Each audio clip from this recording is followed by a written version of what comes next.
बजरंग दल वाले भी ये ध्यान कान खोल कर सुन ले। अगर मेवात में वो आएंगे तो अपने पैरों से जाएंगे, जिंदे नहीं जाएंगे स्टेचर पर। एक आतंकवादी संगठन है,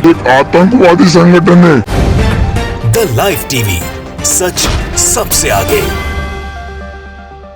नमस्कार, द लाइव टीवी आप देख रहे हैं, आपके साथ मैं हूं आदित्य कुमार। बजरंग दल वालों का तो आतंक आपने देखा ही है, और साथ ही साथ अभी जो 2 लोगों को जिंदा जलाया गया है उसमें बजरंग दल के मेन एक कार्यकर्ता का नाम आया मोनू मानेसर, लेकिन अभी तक उसकी गिरफ्तारी नहीं हुई। इसको लेकर भी लोगों में काफी रोष दिखाई दे रहा है। मेवात में इसको लेकर हजारों की संख्या में सड़कों पर मुस्लिम समुदाय के लोग उतरे, मुस्लिम युवा उतरे। उन्होंने ये मांग की है कि ऐसे लोगों को जेल में ठूस देना चाहिए जो गौ रक्षा के नाम पर मुसलमानों के साथ अन्याय करते, मुसलमानों को मारते हैं, जिंदा जला देते हैं। उन लोगों को जेल भेज देना चाहिए। यह संगठन आतंकवादी संगठन है, क्योंकि यह आतंक फैलाने का काम करते। रातों को सड़कों पर निकल जाएंगे, किसी को भी गाड़ी रुकवा लेंगे, रंगदारी मांगेंगे। ये सारी बातें मुस्लिम समुदाय के लोगों ने बताई है और प्रशासन से मांग की है। साथ ही साथ भारतीय जनता पार्टी की सरकार को चेतावनी भी दी है कि अगर हमारी मांगों को नहीं सुना गया, हमारी बातें नहीं सुनी गई, इन लोगों पर कार्रवाई नहीं की गई, ऐसे संगठन को बैन नहीं किया गया, तो पूरे नूंह जिले में एक बहुत बड़ा प्रदर्शन होगा और जिला प्रशासन भी देखेगा, भारतीय जनता पार्टी की सरकार भी देखेगी। तो भारतीय जनता पार्टी की सरकार को यह खुली चेतावनी दी गई है। मैं कुछ आपको वीडियो क्लिप दिखाता हूं जिससे आप यह समझ जाएंगे किस तरीके से लोगों में गुस्सा है,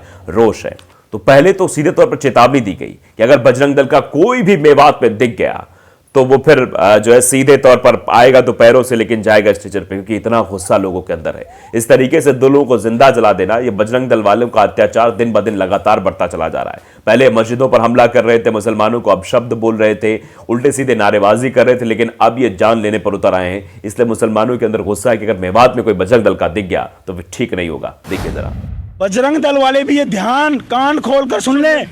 अगर मेवात में वो आएंगे तो अपने पैरों से जाएंगे, जिंदे नहीं जाएंगे स्टेचर पर, स्टेचर भेजेंगे। बिल्कुल। तो सुन लिया आपने। साथ ही साथ और भी बहुत सारी बातें कही गई कि यह संगठन नहीं है तो आतंकवादी संगठन है। और मोनू मानेसर को क्यों अभी तक अरेस्ट नहीं किया गया, यह मांग भी लगातार उठाई जा रही कि मोनू मानेसर को गिरफ्तार किया जाए। वो मेन सरगना है। और जो एक थानेदार का जो वीडियो वायरल हो रहा था, जो आपने देखा, स्टिंग ऑपरेशन एक तरीके का था, उसमें से तो बताया गया कि पहले दोनों लोगों को मारा गया और मार के फिर हरियाणा पुलिस के पास ले जाया गया। हरियाणा पुलिस ने मना कर दिया, तब जाके उन दोनों को जला दिया गया, उन दोनों मुस्लिम को जला दिया गया। लोगों ने सीधे तौर पे कहा, जरा सुनिए कि एक आतंकवादी संगठन है, सुनिए। और इस बजरंग दल को, जो कि एक आतंकवादी संगठन है, ये सामाजिक संगठन नहीं है, ये एक आतंकवादी संगठन है, इसको बैन किया जाना चाहिए। तो हम मोनू मानेसर को ये अरेस्ट करें, जो इसका मुख्य आरोपी है, सरगना है। समझ रहे हैं आप, ये बजरंग दल आतंकवादी संगठन कैसे है, इस बात को आप समझ सकते हैं। बजरंग दल का आज तक एक भी आपने सामाजिक कार्य नहीं देखा होगा।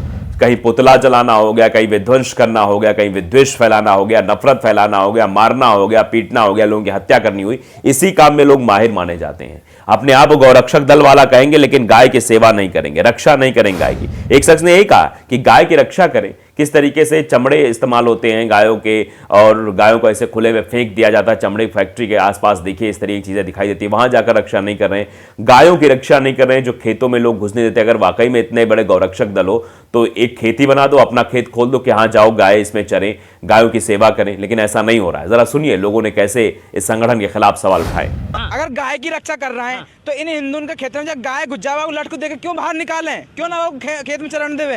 अगर ऐसे ही लग रहा है तो गौशाला में खूब गाय की रक्षा करें। और जो 2 लोगों को जला दिया गया, इसके लिए लोगों में काफी आक्रोश है, गुस्सा है कि आप समझिए कि गौ रक्षा के नाम पर लोगों को जिंदा जला दिया गया। ये कहां का न्याय है, देखिए सुनिए जरा। घाटमिका से जो 2 लोगों का अपहरण करके और लोहारू में जो है उनको जिंदा जला दिया गया, जो कि हमारे धर्म के खिलाफ भी है। तो सुन रहे हैं आप, लोगों में गुस्सा है सिर्फ इस बात का कि अगर वाकई में तुम गौरक्षक दल के हो तो गायों की रक्षा करो, गायों को पालो, गायों की सेवा करो। ये जो सड़कों पर गाय घूमा करती हैं, विचरण क्या करती हैं, इनको लाओ, पालो, सेवा करो, फोटो डालो तो अच्छा लगेगा। हाँ, ये गौरक्षक दल वाले हैं जो गायों की वाकई में रक्षा करते, गायों की चिंता है। आज गाय की स्थिति पूरे देश में क्या हो गई आप बखूबी देख पा रहे हैं। सड़कों पर गायें हैं, कहीं लाशें दिखाई देती हैं, हर जगह से, उत्तर प्रदेश से, मध्य प्रदेश से, हर जगह तस्वीरें सामने आती हैं, लेकिन वहां पर गायों की जाके रक्षा ये लोग संगठन वाले नहीं करते। ये सिर्फ उत्पात मचाना चाहते हैं, इसके अलावा और कुछ नहीं करते हैं। तो लोगों ने कहा कि अगर रक्षा करनी है तो गायों की रक्षा करो ना, गायों को पालो ना, नहीं पाल रहे। देखिए सुनिए लोग कैसे कह रहे हैं। गाय का, जिसकी मरी हुई गायों का चमड़ा उतार के वो चमड़ा बेचा है, और उन गायों को खुले में कुत्तों को खाने को पटक दिया है। अगर ऐसे ही थे रक्षक तो उन्हें दफनाते। ये सड़क पे गाय डोल रही है, ले जाओ अपने घर पे जाके बांधो ना, क्यों नहीं बांध रहे ऐसे रक्षक? तो सुन रहे हैं आप, ये सारी जो वीडियो क्लिप्स आपने देखी है, लोगों का गुस्सा है। और साथ ही साथ ये कहा भी गया कि अगर ये प्रशासन नहीं सुनता है, जिला प्रशासन नहीं सुनता है, तो एक बहुत बड़ा प्रदर्शन होगा, एक धरना प्रदर्शन होगा। किस तरीके से अल्पसंख्यकों को निशाना बनाया जा रहा है गौरक्षा के नाम पर, ये सीधे तौर पर भारतीय जनता पार्टी की सरकार को भी चेतावनी दी गई है। अगर हमारी प्रशासन ने नहीं सुनी तो जिला मुख्यालय नूह इससे भी बड़ा धरना प्रदर्शन होगा। ये कान खोल के सुन ले बीजेपी सरकार। तो देख रहे हैं आप, ये हुजूम दिखा रहा है और ये बता रहा है कि इस तरीके से लोगों के अंदर गुस्सा है। जो वीडियो ट्वीट किया गया है वो मोहम्मद हारून मंसूरी, उन्होंने ट्वीट किया, बाकायदे लिखा कि मेवात के मुस्लिम भाइयों की बजरंग दल वालों को खुली चुनौती है। आप समझिए, मेवात में मुस्लिम समुदाय के लोग सड़कों पर इकट्ठा सिर्फ इसलिए नहीं हुए कि वो कार्रवाई की मांग हो जाए, ऐसे संगठन को जो है वो बंद किया जाए, क्योंकि ऐसे संगठन अगर रहेंगे तो इस तरीके से लोगों को काल के गाल में झोंक देंगे। आप समझिए किस तरीके से मेवात में मुसलमानों के खिलाफ जो है एक मतलब नैरेटिव सेट कर दिया गया है। लेकिन मुस्लिमों ने सीधे तौर पे कहा कि भाई देखो, ये जो हो रही है ठीक नहीं हो रहा है, ऐसा नहीं होना चाहिए, ये गलत है, लोकतंत्र की मर्यादा खिलाफ है, किसी को जिंदा जला देना ये कहाँ सही है। मोहम्मद अनस ने भी इस पर रिएक्शन दिया है कि इसके सिवा कोई और रास्ता नहीं है, कोई और रास्ता नहीं सूझ रहा है इसके सिवा, प्रदर्शन के सिवा, कि जब तक प्रदर्शन नहीं किया जाए, जब तक उन लोगों के कानों तक बात नहीं पहुंचाई जाएगी जो कानों में रुई डालकर बैठे हुए हैं। जबकि आप भी जानते हैं कि हमारा देश समरसता का देश है, तो जब अल्पसंख्यकों पर इस तरीके की प्रताड़ना की जा रही तो बड़ी कुर्सी पर बैठे हुए लोगों की जिम्मेदारी है कि वो अल्पसंख्यकों के हितों की रक्षा के लिए सामने आए। लेकिन अल्पसंख्यकों के हितों की रक्षा के बजाय वो लोग सब कुछ सन्नाटे मार के देखते रहते हैं। ये गुस्सा लोगों का है कि सरकारों को ध्यान देना चाहिए। मोनू मानेसर जैसे लोगों को खुले क्यों छोड़ दिया गया है? लोगों को मारने के लिए छोड़ दिया क्या? लोग परेशान है, हलाकान है, वो मदद के गुहार लगा रहे हैं कि आए दिन ये बजरंग दल के लोग किसी ना किसी पर अत्याचार करते हुए नजर आते हैं, या आए दिन इस तरीके की हरकत करते रहते हैं। लेकिन इन पर अगर कार्रवाई नहीं होगी तो फिर इनके ऐसे ही भाव बढ़ते रहेंगे और ऐसे ही ये चीजें होती रहेंगी। आप समझिए, या आपने ये भी देखा कि मोनू मानेसर के पक्ष में, यानी जो आरोपी है उसके पक्ष में महापंचायत भी बुलाई गई थी। उस महापंचायत में लोग सम्मिलित हुए। मुस्लिम बाहुल इलाके में विश्व हिंदू परिषद की महापंचायत, भिवानी मामले में गरमाई सियासत। आप समझिए किस तरीके से ये लोग महापंचायत कर रहे हैं आरोपी के पक्ष में। यानी आप समझिए, जो जिसके ऊपर हत्या का आरोप लगा हो उसके पक्ष में अगर महापंचायतें होंगी तो आप समझ सकते हैं किस तरीके से सरकार भी काम कर रही है, किस तरीके से इन लोगों को बढ़ावा दिया जा रहा है। हत्यारे को कैसे जो है इस तरीके का समर्थन दिया जा सकता है? जो हत्यारा है उसको जेल की सलाखों के पीछे भेजा जाए ताकि एक नजीर प्रस्तुत हो सके, आने वाले समय में ऐसी घटनाओं पर विराम लग सके। लेकिन विराम कैसे लगेगा जब इस तरीके से एक हत्यारे के समर्थन में, मैं हत्यारा नहीं कहूंगा, हत्या का आरोपी कहूंगा, हत्या का आरोप जिस पर लगा उसके खिलाफ, उसके समर्थन में इस तरीके से लोग इकट्ठा हो जाएंगे तो आप समझिए किस तरीके की चीजें होंगी। इसीलिए मुस्लिमों को सड़कों पर उतरना पड़ा है।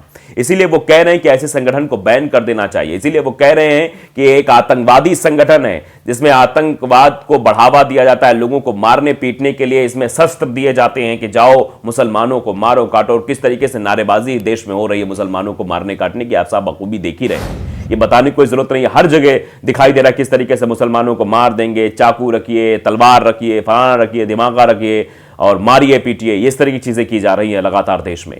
तो मुस्लिमों को सड़कों पर उतरना पड़ा है, इसीलिए प्रदर्शन करना पड़ा, इसीलिए सरकार को चेताना पड़ा है कि आप समझिए इस बात को, अगर हमारी आप नहीं सुनेंगे तो हमको एक बड़ा आंदोलन करना पड़ेगा, बड़ा प्रदर्शन करना पड़ेगा।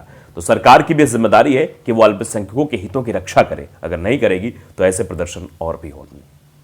द लाइव टीवी को अगर आपने सब्सक्राइब नहीं किया है, सब्सक्राइब जरूर करिए, बेल आइकन दबाइए ताकि सच खबरें आप तक पहुंचती रहें। नमस्कार। द लाइव टीवी, सच सबसे आगे।